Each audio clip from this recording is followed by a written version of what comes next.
último tramo del programa de esta noche y buscaba un pequeño comentario sobre el asunto Montoro porque quería hablar todavía un pelín de Cataluña, así que Adina, no sé qué te sugiere lo que hemos escuchado, lo que ha dicho de Bárcenas, esa confusión que intentó colar entre el 10% y el 3%, bueno, en fin. Sí, me sugiere un desastre, un gran desastre que sabíamos que iba a ser cuando se anunció la amnistía fiscal. La llames amnistía o la llamemos regulación fiscal, si estamos hablando de dinero irregular. Aunque la fuente de dinero no sea irregular, estamos siempre hablando en estos casos de estafa Hacienda, ¿no? De un Estado que ha permitido que el 4% del PIB pueda salir fuera, ¿no? Y que no haya los controles suficientes para que ese dinero pueda ser recaudado en su momento. Ahora, no solo que el ministro ha dado estas declaraciones tan ambiguas que el del 10, del 3, pues no parece que sabe muy bien calcular, pero el tema más importante aquí es también que los 28 millones de euros que supuestamente tendrían que haberse acogido a la amnistía fiscal y que han prescrito. Entonces, ¿para quién es esta amnistía fiscal? ¿No? ¿Para quién es esta amnistía fiscal y qué conseguimos con esta amnistía fiscal más que colar personas como Bárcenas, ¿no? La declaración que hacía en el Parlamento la mujer que habló antes, pues yo creo que efectivamente tiene razón, ¿no? Estamos hablando de colar personas que no se sabe claramente cómo han conseguido ese dinero. Debería haber una prescripción clara en el tema de la amnistía fiscal de que se declare el origen del dinero y cuando haya indicios de que el dinero es irregular se pueda investigar por parte de Hacienda. En teoría, Montoro insistía en que eso efectivamente ya es así, que no se pueden acoger a la amnistía aquellas personas que estén incursas en procesos delictivos. Otra cosa es cómo es la realidad. Xurxo, ¿qué te sugiere a ti? A mí me sugiere que no me extraña que al ministro de Economía al ministro de Hacienda no le cuadren los números nunca, porque bueno, si no sabe calcular el 3% de los 40.000 millones de euros, pues así no va a cuadrar absolutamente nada. Me parece que hace un poco el Mr. Currás a la hora de negarlo todo y aportar un montón de datos para confundir y no para informar, que es lo que debería hacer. Y luego a mí me parece que todo este caso que está envolviendo el tema Bárcenas y prácticamente todos los casos de corrupción gordos que ha habido en la democracia española tienen su origen en la financiación de los partidos.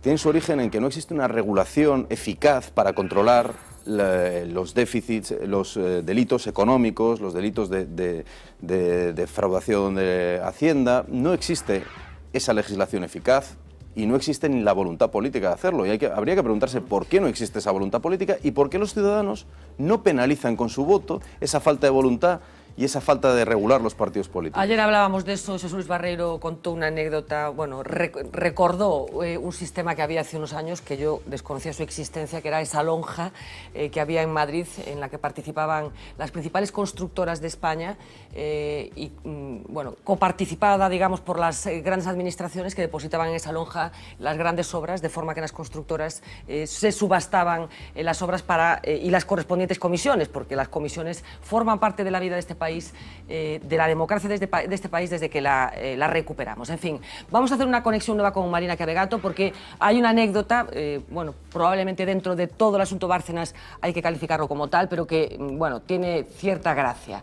Tiene que ver con el Partido Socialista y tiene que ver con la Fundación Ideas, aquella que en su momento había constituido Jesús Caldera, que hoy está abochornado por esa investigación periodística que ha conseguido demostrar que una tal Amy Martín pues no era tal. Marina, cuéntanos. Vamos a empezar por la noticia, Fernanda. El PSOE ha destituido al director de su fundación, la Fundación Ideas, por la existencia de esa falsa columnista llamada Amy Martín, a la que se le pagaba 3.000 euros mensuales. Bueno, esta es la noticia y el tema, por supuesto, ha triunfado en la red. A las 10 de la mañana aparecía en Twitter una cuenta con el nombre de Amy Martín y allí en esa cuenta se escribía: quiero desmentir desde mi Twitter las afirmaciones. No soy una identidad falsa, sino una persona de carne y hueso. Unos minutos más tarde, otro tuit: Carlos, no puedo creer que nos acusen de esto. Te mando en un rato mi último artículo. La cuenta, por supuesto, no ha durado mucho, ha durado muy pocas horas, pero el tema sigue dando que hablar en la red. Leemos, por ejemplo, tweets como Amy suena para Telefónica o, por ejemplo, la frase cariño, te he engañado con Amy Martín.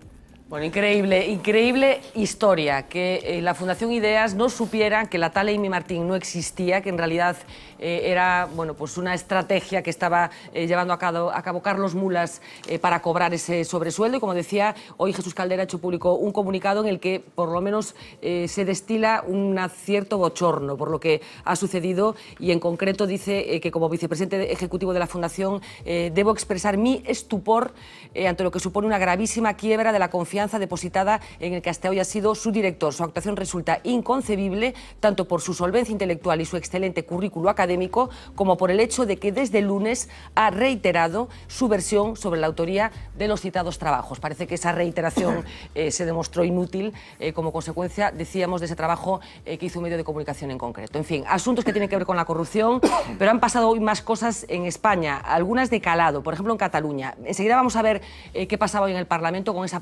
aprobación de esa declaración de soberanía, pero sin que tenga la voluntad de que se compare con nada. Hoy escuchábamos también a representantes del Bloque Nacionalista Galego, en concreto a su portavoz nacional, a Guillerme Vázquez, acompañado de un representante de Bildu, verbalizando una estrategia que parece que es la que va a presidir el devenir de la formación frentista en el futuro.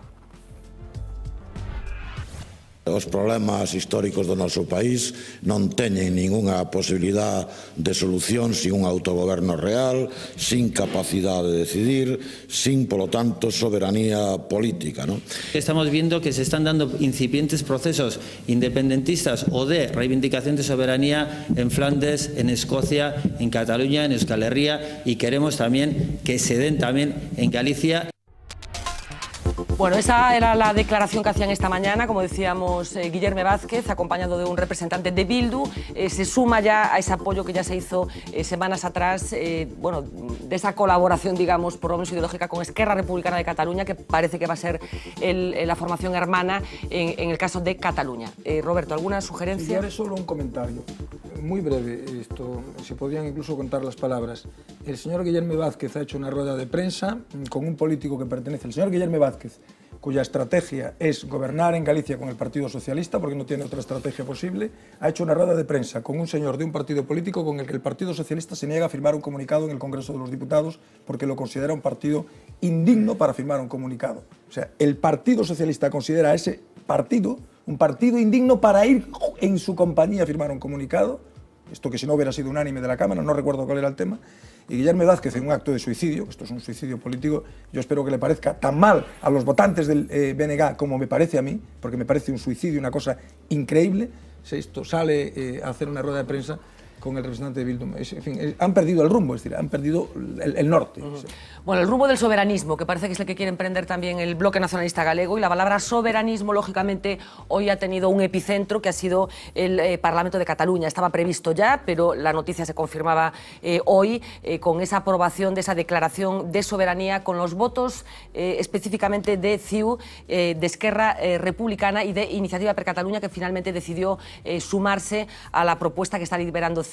Saben que con ciertos problemas que puede llegar incluso a la fractura de la coalición. Finalmente fueron 85 votos a favor de la declaración y 41 votos en contra. Hay que destacar que 5 de los diputados del PSC decidieron abandonar la sala, el Parlamento, para no participar en la votación, así que finalmente votaron en contra de esa declaración el PSC, excepto esos 5 diputados, el Partido Popular y Ciutadans. Vamos a escuchar algunas de las cosas que se oyeron hoy en Catalunya. Es farà una votació de caràcter històric, de transcendència històrica. Una votació que no resoldrà els problemes a 24 hores vista, però que orienta el país cap a on majoritàriament volem que vagi. I això requereix la voluntat i la disposició de poder forjar aquests consensos amplis en aquest Parlament. No disposem d'algunes de les eines que són més importants per afrontar aquests reptes, que són les eines pròpies d'un Estat. No disposem d'elles i, en canvi, les necessitem. Potser vostè pensa que mentre parlem de sobiranies la gent deixa de patir. I potser pensa també, erròniament, que amb una hipotètica independència tot estarà arreglat. Jo veig, senyores i senyors, un president obsessionat en la independència, un president obsessionat en el dret a decidir, un president obsessionat i persistent en no en treure els catalans de la crisi, sinó treure els catalans d'Espanya. Bueno, algunas de las declaraciones que se escucharon hoy en sede parlamentaria, concretamente en el Parlamento catalán, no sé tú cómo crees que puede discurrir este desafío soberanista de Cataluña. A mí me parece que que máis dun tercio dos votantes representados, porque tendo en conta a lei DON é un tercio de diputados, pero eso supón moitos máis cidadáns, estén en contra da separación de Cataluña, que non nego que é unha nación, bueno, por definirlo de algún xeito, non? Pero que leva 500 anos unida a España, cando menos, poñamos 500 anos a España moderna, non se pode facer eso así. Non é Checoslovaquia, que levaba 70 anos unida, non é posible. Non é nin siquiera Escocia, que leva 200 anos e fixe un tratado de unión de igual a igual. Non é esa a situación. A mí parece moi complicado. E logo, respecto á situación do Partido Socialista, como comentabades agora fora de micro, eu creo que, cousa que xa se prevía desde hai algún tempo, eu creo que está abocado á ruptura. Difícil.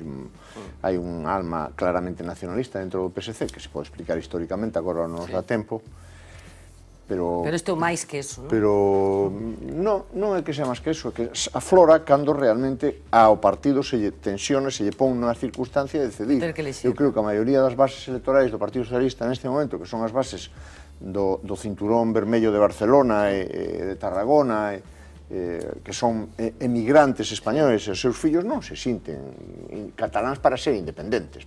Bueno, eu creo que fan ben en tomar esa posición os socialistas cataláns, na maioría dos socialistas cataláns, pero vai abocar a ruptura do PSC. A mí me parece que es una chapuza. Es decir, me parece que están haciendo una absoluta chapuza, aprobando unos textos que no conducen prácticamente a nada. Y yo, es más, yo creo que están perdiendo una gran oportunidad si realmente quieren llegar a algún momento, en algún día, no sé, dentro de 10, de 15 o de 20 años, cuando sea, si quieren llegar realmente a ser independientes, yo creo que están perdiendo una gran oportunidad porque están malgastando el tiempo y están malgastando las formas. Pero de todos modos yo creo también que no nos debemos de sorprender de que un partido nacionalista que ha ganado unas elecciones tome ese camino.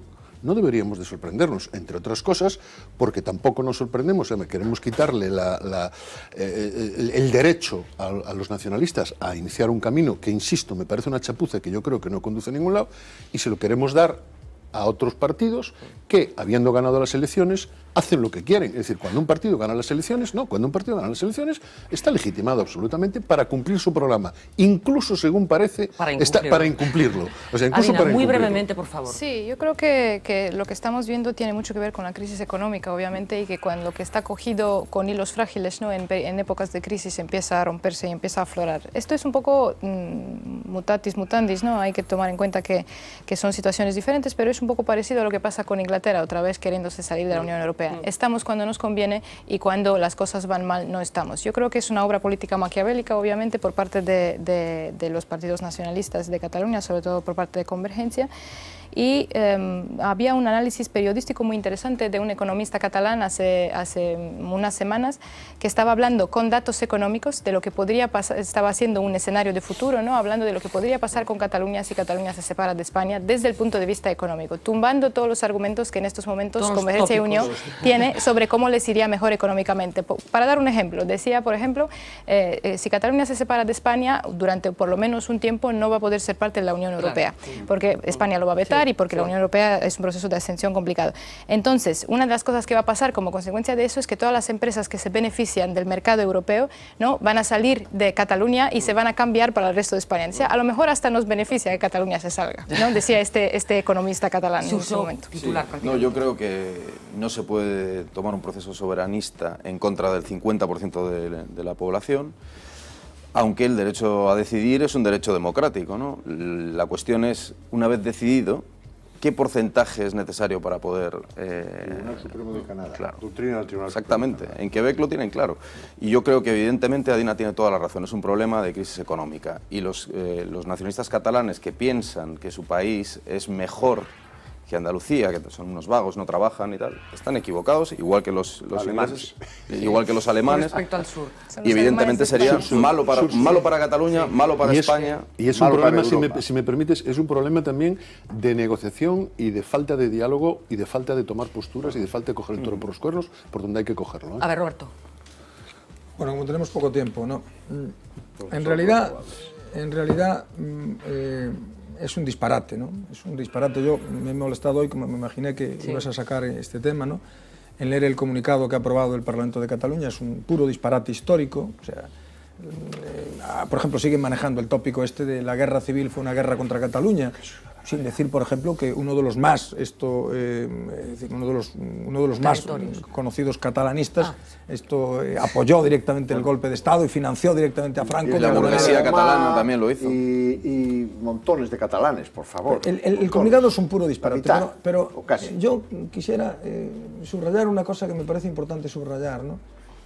En el año 1873 se proclama la Primera República Española y hay un intento de estabilizar un régimen democrático que se encuentra, un régimen más que democrático, un régimen constitucional abierto y progresivo, que se encuentra con una insurrección cantonalista absolutamente disparatada, que acaba como el Rosario de la Aurora aquello, con una intervención militar. En el año 31 hay un intento de, diríamos, los sectores más progresistas de la sociedad española de comprender al nacionalismo catalán y se aprueba un estatuto en el año 32. En el año 34 el catalanismo radical intransigente proclama el Estado catalán y provoca una crisis que está directamente relacionada con el golpe de Estado del año 36 y con el fracaso de la experiencia republicana. Y ahora estamos en lo mismo. Es decir, es un disparate. O sea, es un disparate absoluto y total. Es decir, me permitirás que te corrija, Xurxo. El derecho a decidir, bueno, esto es discutible si hay ese derecho a decidir. El derecho a decidir lo tienen los ciudadanos. Los ciudadanos tienen derecho a decidir y llevan decidiendo en Cataluña desde hace 30 años. Las colonias. El derecho a decidir es un derecho que se formula en términos internacionales para los territorios coloniales. No hay ningún documento internacional que reconozca a una parte de un Estado el derecho a separarse de ese Estado. O sea, en ningún sitio está eso establecido. Y lo más grave de lo que ocurriría en Cataluña si finalmente el nacionalismo catalán insiste en este disparate, no es que se rompiese un territorio que lleva 500 años en España, no es la ruptura de España. Yo pienso como Felipe González, yo quiero decidir ahí también, ¿eh? Yo creo que los restantes españoles también tenemos derecho a decir algo sobre si Cataluña se ha de ir o no de España, porque yo me siento también catalán, ¿eh? Tan catalán como gallego, tan madrileño como catalán. Yo me siento también catalán. No, lo más grave es lo que ya se ha visto, que el mero hecho de aprobar un comunicado está a punto de romper la convergencia de Unión y está a punto de romper al Partido Socialista. Bueno, imaginaros lo que ocurrirá si esto va adelante. Y va a romper a la sociedad entera. Esto es lo más grave, que va a romper en dos a la sociedad catalana. No quiero recordar a José María Aznar, pero esto lo dijo Aznar cuando se planteó hace un tiempo, dijo que la ruptura, lo dijo, hay que atribuirle a cada uno, la ruptura de Cataluña con España significa la ruptura de Cataluña, por lo que va a provocar dentro, ¿no? Bueno, en fin, vamos a seguir hablando de Cataluña seguramente, a ver si un día tenemos ocasión de dedicarle un poco más de tiempo de las consecuencias que va a tener lo que se ha bautizado como desafío soberanista. Nos vamos corriendo al plato de informativos porque han pasado más cosas este miércoles que ya nos va a resumir Mira Méndez. Buenas noches, pues parece que hoy nos animamos de los tribunales. Empezamos con novedades sobre Jorge Dorribo. Fue culpable de que Nupel entrase en concurso de acreedores y deberá responder con su patrimonio. Así lo consideran el fiscal y el administrador concursal. Piden para el empresario 12 años de inhabilitación y que asuma la totalidad de la deuda de la firma. Dorribo ha declarado en el juzgado mercantil que carece de bienes. Asegura que solo poseía una vivienda y que actualmente está en manos del banco. Desde Valencia nos llega otra noticia vinculada a la justicia, aunque en este caso los protagonistas son un pequeño pueblo de poco más de 1000 habitantes y la Iglesia. El Arzobispado de Valencia ha impuesto un recurso contencioso administrativo contra el Ayuntamiento de Algimia de Alfara. El motivo, cobrarle a la Iglesia Católica el impuesto de bienes inmuebles, el IBI, por un huerto. La cantidad por la que la diócesis ha acudido al juzgado apenas es de 16 euros. Los crímenes de la guerra civil volverán a la vía judicial. Un juzgado de Barcelona deberá investigar los bombardeos de los pilotos italianos sobre la ciudad condal entre 1937 y 1939. Unas acciones que dejaron cerca de 5.000 muertos. La investigación será posible gracias al recurso presentado por la asociación Altra Italia en contra del archivo de una querella por crímenes de lesa humanidad. Entre los demandantes está una mujer herida en los bombardeos y el padre de un fallecido.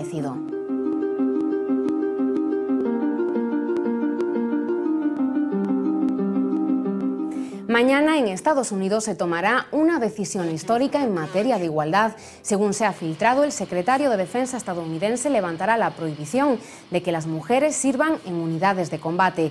El mal llamado sexo débil podrá ir así al frente de batalla y participar en los comandos de operaciones especiales hasta los que ahora no tenían acceso. Hoy empezamos el programa entrevistando a un físico y lo cerramos con uno de los grandes de la ciencia. La compañía Intel va a mejorar el sistema con el que se comunica Stephen Hawking para que pueda hablar con más fluidez. El físico británico, una de las personas más inteligentes del mundo, tiene que valerse con los espasmos en su mejilla para comunicarse, debido a la enfermedad degenerativa que padece desde hace décadas. Un sistema que solo le permite expresar una palabra por minuto, pero esto puede acabar pronto. La compañía informática se ha propuesto mejorar esta tecnología de forma que el profesor pueda recuperar la velocidad de hasta 10 palabras por minuto.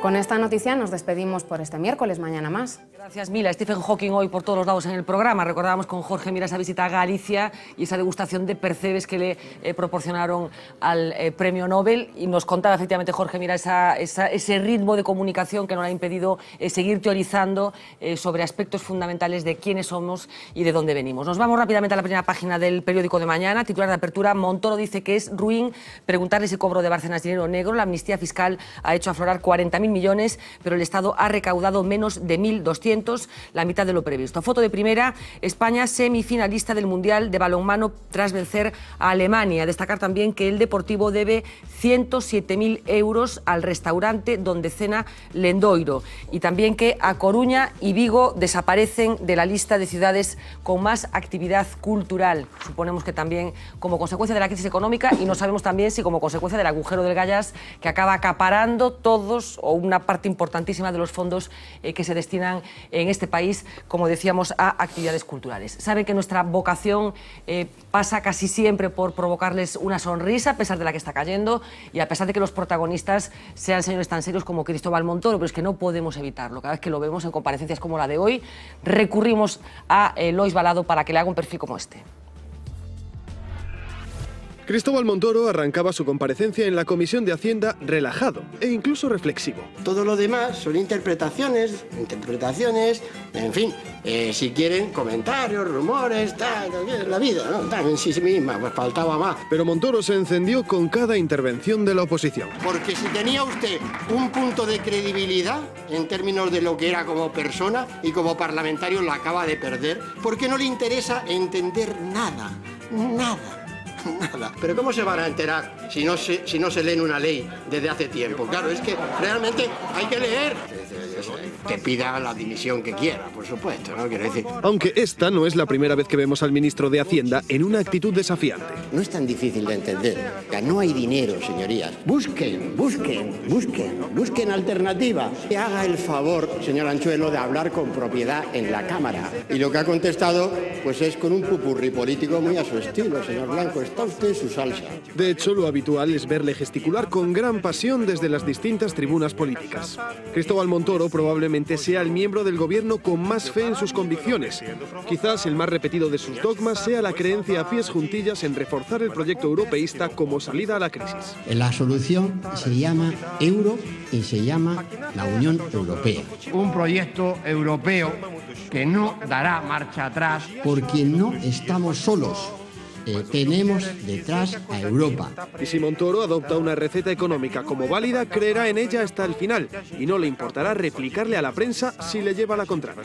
En los titulares estos de la prensa libre que tenemos todos los días, uno lee tantas cosas, uno ve tantas cosas. Este es el que no consigo que salga nunca un corte de televisión, pero no cejaré. Algo que no le impide mostrar de vez en cuando su faceta más cómica y desenfadada. Sí, señor Montoro, a la vista de estos datos, por favor, aquí, delante de usted. A la vista de estos datos, por favor. Y aunque a veces su humor nos parezca un poco tétrico, en la frase de que nada es tan seguro en la vida como la muerte y los impuestos, está claro que Montoro no podría encajar más en su puesto. En fin, el señor Cristóbal Montoro, todo un personaje que cada día nos da nuevos argumentos para que sea uno de nuestros preferidos en las hemerotecas. Señores, muchísimas gracias por acompañarnos esta noche, una noche muy interesante con argumentos muy ricos, que es de lo que se trata. Nosotros regresamos mañana a partir de las 10 menos 20 de la noche. En la primera parte vamos a estar aquí con, creo que eras tú, el que hablaba de que España es el país del mundo en el que se producen más trasplantes de órganos. Bueno, pues mañana, para reconocer ese trabajo que específicamente se está haciendo aquí en Galicia, vamos a estar con algunos de los responsables de esos programas de trasplantes, pero también con trasplantados y con donantes. Primera parte del programa, después sospecho, temo que vamos a seguir hablando de cosas feas. Les dejo con una propuesta, un vídeo que viene desde Uruguay, con una propuesta muy específica a la Real Academia Española, para que se suprima una expresión: trabajar como un negro. Sean felices. En nuestro lenguaje cotidiano existen expresiones que pueden tener un uso discriminatorio. Una de ellas aparece en el diccionario: trabajar como un negro. Esto evoca un pasado de sometimiento que no debería repetirse para ningún ser humano. Le solicitamos revisar la permanencia de esta expresión en el diccionario. Nosotros, a su vez, nos comprometemos a borrar toda expresión discriminatoria de nuestras plazas, canchas, escuelas y, sobre todo, de nuestras casas. Firmá para que la Real Academia acepte nuestra petición. Borremos el racismo del lenguaje.com. Es una iniciativa de la Casa de la Cultura Afro-Uruguaya.